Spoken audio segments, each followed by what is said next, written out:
day ut preuve charge yooyu est-ce que mën nañ la ci àtte. léegi nag mën nga nelaw fajar ñu wala 10 heures encore. nga dañuy waat la. mën na la woo parce que lu bees na ñu wër. oui bu ñu amee lu bees dañ lay woo. da lay waat alors c'est clair gis nañ aussi ki nga xam ne tamit am na ay lënc ci wàllum yoon moom mooy Mansour Faye moom tey jii di daal dina jot benn notification d'interdiction de sortie du territoire jusqu'à nouvel ordre léegi nag après ginnaaw bi nga xam ne ni jot na li nga xam ne moom mooy boobu la notification quelle sera la suite. la suite tey procureur bii di wax tey ci procureur bii di wax boo bëggee xam suite bi. da ngay dem déglu ko. procureur nee na la dina la wax que ne li am ci rapport Cour des comptes. am na ci certes ay nit yi def nañu waaye ci ñu def am na ñoo xamante ni dañoo amoon responsabilité ministérielle. léegi ñu am responsabilité ministérielle ñooñu ay ministre lañ. donc ñooñu mënoo leen jàppee comme ni ngay jàppee simple sénégalais yi. donc dafa am procédure exceptionnelle. il faut passer par la haute cour. effectivement léegi nag ñooñu bu fekkente nii man xaw ma nu ma procureur. mënuma la jiw la mais procureur moom xam na. moom am na loo xamante ni peut-être mënu ko wax mais xam na diw yooyu kan ak kan la déwul ma la wax Cour des comptes nee na au moins il y a 10 DAGE bien 10 responsables de ministère yoo xamante ni ñooñu dañ leen war a tijjil information judiciaire waxul la dañ leen war a kii ay affecté de tijjil information judiciaire à l'encontre de ma bind monsieur X Y Z yaa ngi dégg donc ñooñu ba pare DAGE yooyu dañ leen ne lii ma def ñenn ñi dama ko def ci sama ndigalu ministre.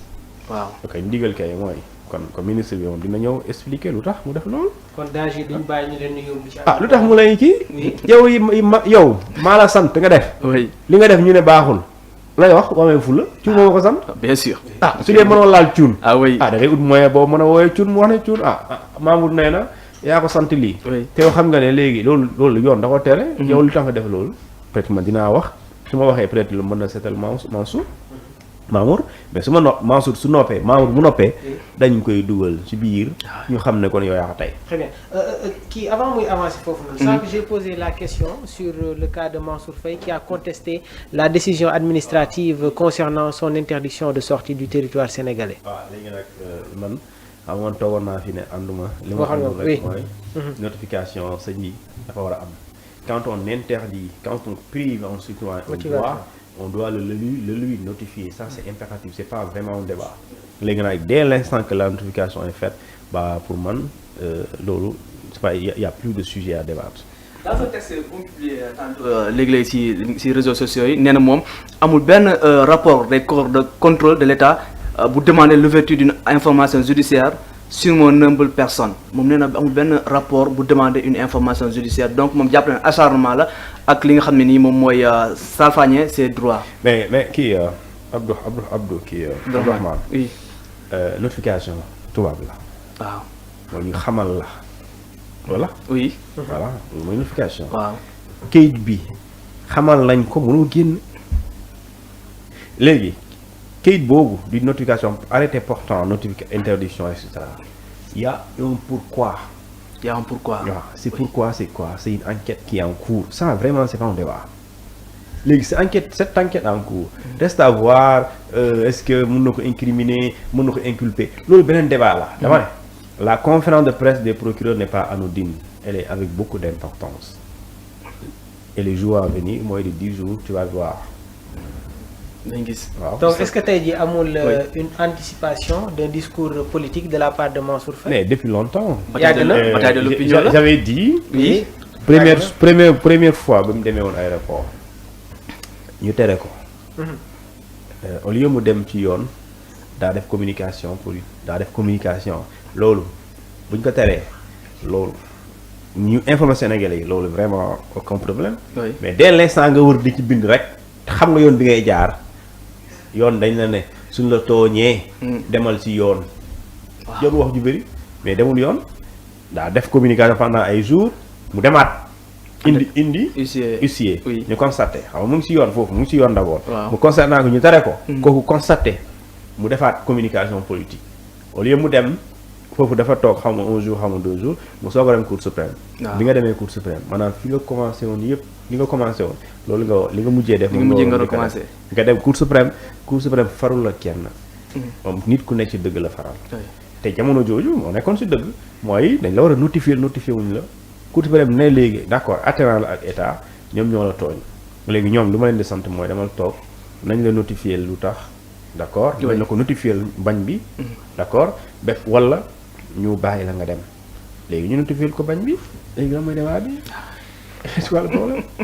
C'est clair. Alors on va continuer de parler d'actualité judiciaire parce que nous avons un juriste avec nous. Guy Marius Sagna, le député Mamour daal dinay dugal benn proposition de résolution de mise en accusation de l'ancien président Macky Sall pour haute trahison. Ma question par rapport à ça, mais est-ce que ces éléments que nous avons suffisent pour ñu mën a topp le président Macky Sall pour haute trahison? Seul le président de la chambre de la haute cour de justice, pour ne pas dire les magistrats de la haute cour de justice ñoom kese ñoo mën a tontu question boobu. Est-ce que ces éléments suffisent pour d'accord attester que pour incriminer Macky Sall en tant que chef d'État pour haute trahison? Sauf les magistrats peuvent le faire et même les députés mënuñ ko. Et foofu il y a une confusion bu ñuy def ci mbir mi. Un député ne peut pas définir la haute trahison. C'est pas le député définitif moo koy définir. Mbir mi nu muy demee on te dit soo bëggee topp président, premier ministre ou ministre, ça c'est la constitution qui le dit. Ok? Ça c'est l'article 101.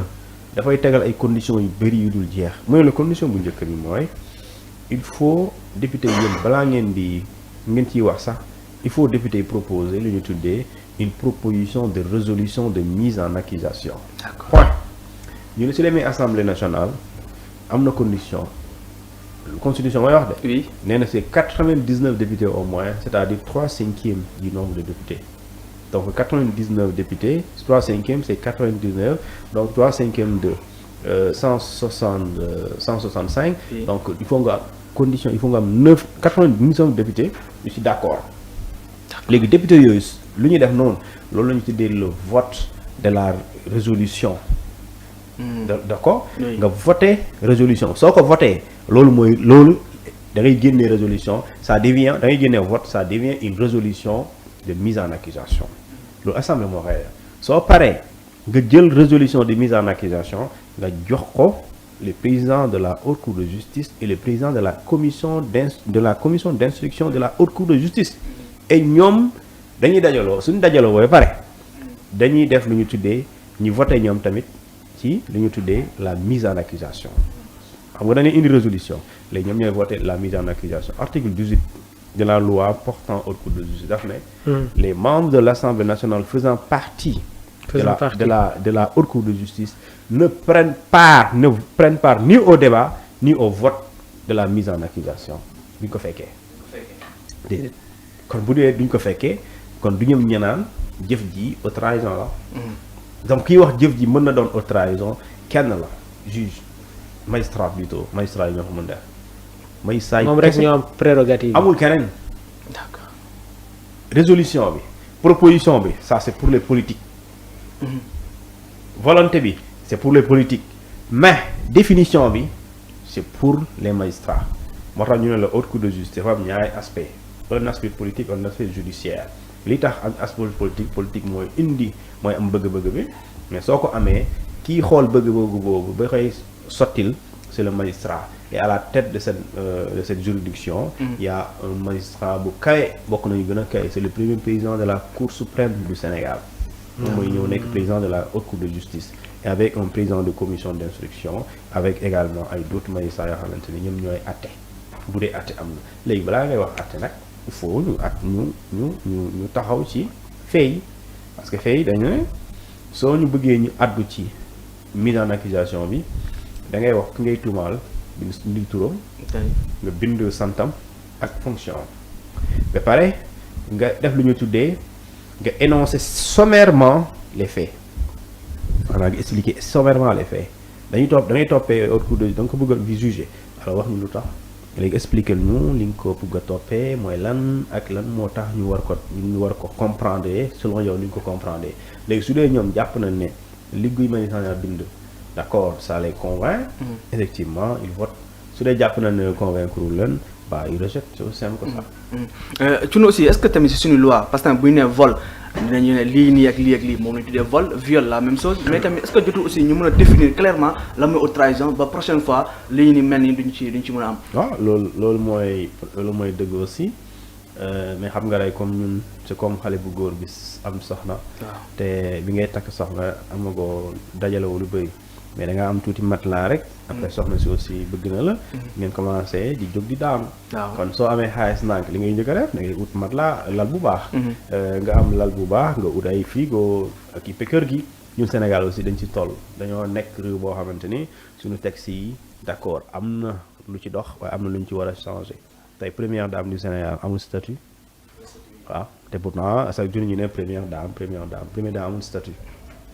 amul statut juridiquement amul dara lu mën a def amul benn loi bi bind première dame du Sénégal amul statut te war na mën a am président de la République boppam amul statut waaw moo gën a dee amul statut et statut mooy définir la responsabilité nit ki d'accord première dame amul statut boo amul statut tey moo la naan statut bi moo la naan première dame fii lay jëlee xaalis buy def activité. oui fan lañ ko binduñ ko fenn amul.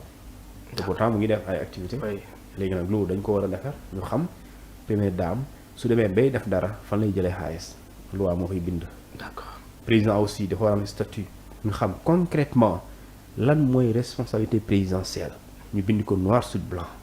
ñu xam ko haute cour de justice moom da lay wax rek mën nga ko topp bu dee haute trahison fourre-tout la. oui et fourre-tout bu ñu la ko waxee mën na doon lu ne. waaw les bases